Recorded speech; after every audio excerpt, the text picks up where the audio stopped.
As you begin to create more sophisticated workflows, let's explore the most fundamental way to efficiently build and manage them, namely reusable workflows.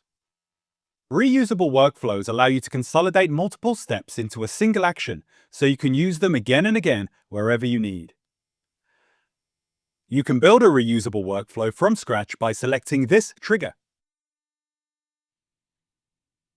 Once you've made it, give it a descriptive name that will make it easy to identify.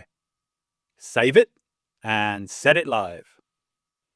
Then, from any path that requires it, select Pass to Reusable Workflow and select your new reusable workflow from the list.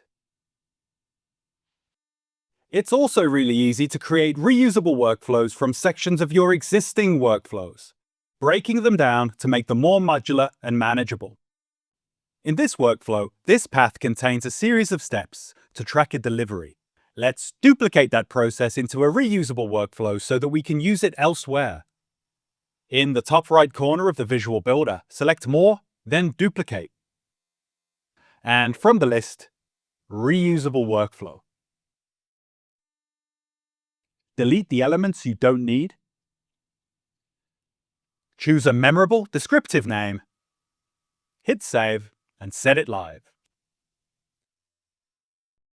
Now, return to the original workflow. Delete the now redundant part of the flow and pass instead to your new reusable workflow.